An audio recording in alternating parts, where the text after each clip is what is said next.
लोग आपसे प्यार क्यों करने लगते हैं?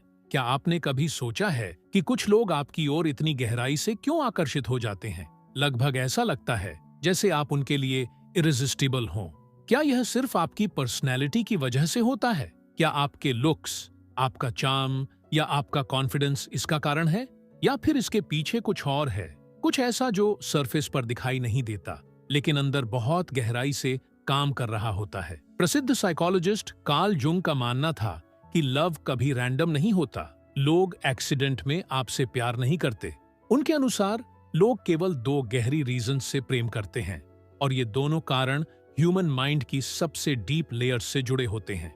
इस वीडियो में हम जानेंगे प्यार और अट्रैक्शन के बारे में, जुंग के आइडियाज, प्रोजेक्शन क्या होती है, एनिमा और एनिमस का कंसेप्ट, और क्यों कुछ लोग आपकी ओर ऑलमोस्ट मैग्नेट की तरह खींचे चले आते हैं। सच्चाई यह है कि लोग आपसे प्यार आप जैसे दिखते हैं उसके लिए नहीं करते, बल्कि आप उनके इनर वर्ल्ड में क्या रिप्रेजेंट करते हैं उसके लिए करते हैं।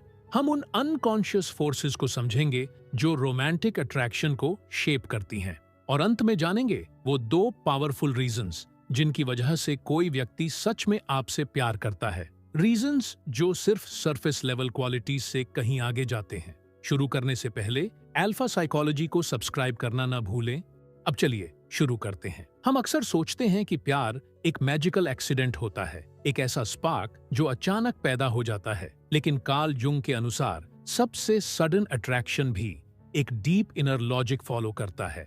जो हमें स्पॉन्टेनियस लगता है वह वास्तव में स्पॉन्टेनियस नहीं होता। वह इनविजिबल फोर्सेस का विजिबल रिजल्ट होता है, जो सालों की इनर डेवलपमेंट, अनप्रोसेस्ड इमोशंस और अनमेट नीड्स से बनती हैं। हर इंस्टेंट कनेक्शन के पीछे मन की एक साइलेंट आर्किटेक्चर होती है, जो हमें कुछ लोगों की ओर गाइड करती है और कुछ से नेचुरली दूर रखती है। और यहीं से युंग इंट्रोड्यूस करते हैं एक पावरफुल कॉन्सेप्ट, प्रोजेक्शन। हम सबके भीतर कुछ हिडन इमेजेस होती हैं, जो हम कभी थे, जो हम बनना चाहते हैं, या जिन्हें हमने अपने अनकॉन्शियस माइंड में दबा दिया है। ये इमेजेस अक्सर रिप्रेस्ड होती हैं, इग्नोर कर दी जाती हैं और अनकॉन्शियस की शैडोज में खो जाती हैं। लेकिन ये छिपे हुए हिस्से गायब नहीं होते। वे इंतजार करते हैं और दूसरों के जरिए हमसे बात करते हैं। जब हम किसी ऐसे व्यक्ति से मिलते हैं जो हमारे इन इनर फ्रैगमेंट से रेजोनेट करता है, तो हम उसकी ओर एक अजीब सी खिंचाव महसूस करते हैं, जो रहस्यमय लगता है, ऑलमोस्ट मैजिकल। लेकिन सच्चाई यह है कि हम असल में उन्हें नहीं देख रहे होते। हम खुद का ही एक हिस्सा उनकी प्रेजेंस में रिफ्लेक्टेड देख रहे होते हैं। जरा इमेजिन कीजिए एक ऐसे इंसान को जिसने पूरी जिंदगी बहुत कॉशियस और रिजर्व्ड रहकर बिताई हो, शायद इमोशनल एक्सपोजर से डरता हो। जब वह किसी ऐसे व्यक्ति से मिलता है जो बोल्ड है, एक्सप्रेसिव है और अनअपोलोजेटिकली फ्री है, तो वह उसकी ओर ऑटोमेटिकली आकर्षित हो जाता है। वो फीलिंग सिर्फ एडमिरेशन नहीं होती, वो रेजोनेंस होती है। दूसरा व्यक्ति उस चीज को एम्बॉडी करता है जो इसके अंदर कहीं डॉर्मेंट पड़ी होती है, एक ऐसी पोटेंशियल जो सालों की सप्रेशन के नीचे दब गई होती है। अट्रैक्शन रियल होती है, लेकिन उसके पीछे की असली शक्ति अनकॉन्शियस माइंड होती है, जो इवॉल्व करने के लिए उस चीज को ढूंढ रही होती है जिसकी उसे जरूरत है। यही प्रोसेस उल्टी दिशा में भी काम करती है। कई बार कोई इंसान आपसे इसलिए प्यार कर बैठता है क्योंकि आपके विजिबल ट्रेट्स की वजह से नहीं, बल्कि इसलिए क्योंकि आप अननोइंगली उस चीज को रिप्रेजेंट करते हैं जो उसके अंदर कमी के रूप में मौजूद होती है। कोई क्वालिटी, कोई इमोशनल टोन जिसे वह लंबे समय से अनकॉन्शियस लेवल पर खोज रहा होता है। आप उसके लिए मिसिंग पीस बन जाते हैं, उसके ही व्यक्तित्व के उस हिस्से का लिविंग सिंबल जो अभी तक डेवलप नहीं हो पाया है। रीजन 1, आप वो रिप्रेजेंट करते हैं जो उनमें कमी है। यह सिर्फ ऑपोजिट्स अट्रैक्ट होने की बात नहीं है।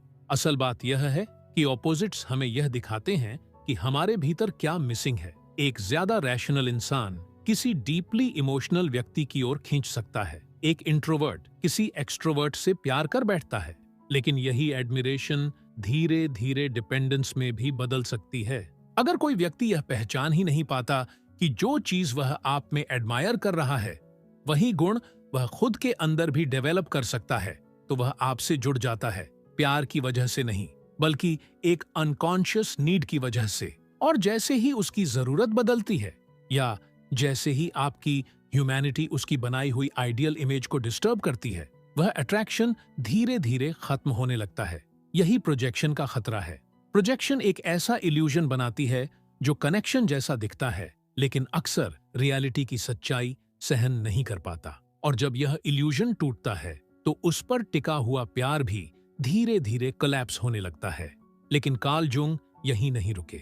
उन्होंने इस आइडिया को और आगे बढ़ाया अपने एक पावरफुल कॉन्सेप्ट के जरिए, एनिमा और एनिमस। ये ऑपोजिट जेंडर के आर्किटाइपल इमेजेस होते हैं जो हमारे साइकी के बहुत डीप हिस्से में रहते हैं।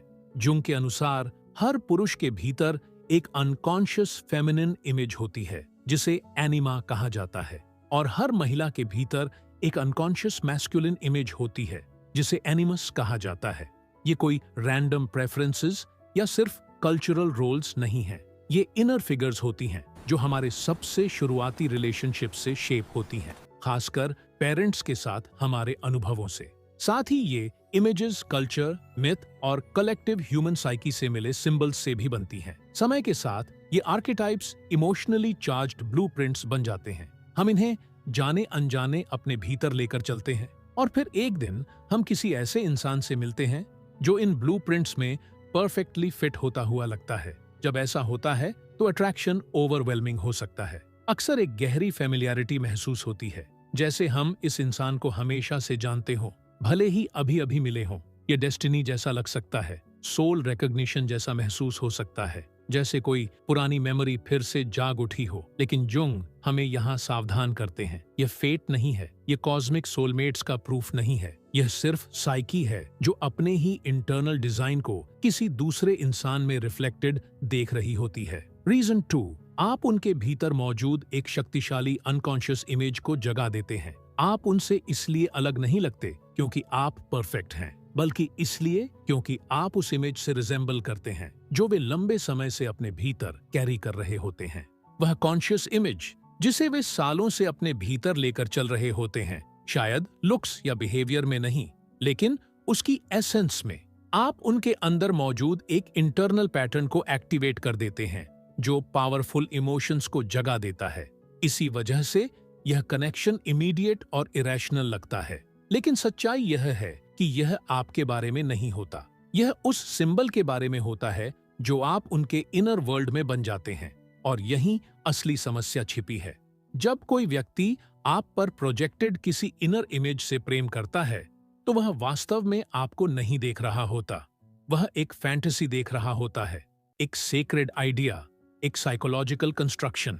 आप उस प्रोजेक्शन के लिए एक स्क्रीन बन जाते हैं जिसकी स्क्रिप्ट आपके आने से बहुत पहले लिखी जा चुकी होती है। और जैसे जैसे असली आप सामने आने लगते हैं, आपकी फ्लॉज, आपकी कॉन्ट्रडिक्शंस, आपकी ह्यूमन नेचर, वह फैंटेसी धीरे धीरे टूटने लगती है। जो कभी डिवाइन लगता था अब कंफ्यूजिंग लगने लगता है, जो कभी परफेक्ट लगता था अब कॉम्प्लिकेटेड महसूस होने लगता है। कॉन्फ्लिक्ट्स उभरते हैं, डिसअपॉइंटमेंट पीछा करता है, और अंत में इल्यूजन ट्रूथ के वेट के नीचे कोलैप्स हो जाती है। यही कारण है कि कई पैशनेट रिलेशनशिप्स यूफोरिया से शुरू होते हैं और कैओस में खत्म हो जाते हैं, क्योंकि वे म्यूचुअल अंडरस्टैंडिंग पर नहीं बल्कि आर्किटाइपल प्रोजेक्शन पर आधारित होते हैं। एक अनकॉन्शियस स्क्रिप्ट जो रियल वर्ल्ड में खुद को प्ले आउट करना चाहता है। लेकिन कोई भी इंसान किसी आर्किटाइप पर हमेशा के लिए खरा नहीं उतर सकता। आगे बढ़ने से पहले मैं सच में उम्मीद करता हूं कि आपको यह वीडियो इंसाइटफुल लग रहा होगा। अगर ऐसा है तो इसे उन लोगों के साथ जरूर शेयर करें जिन्हें इन आइडियाज से फायदा हो सकता है।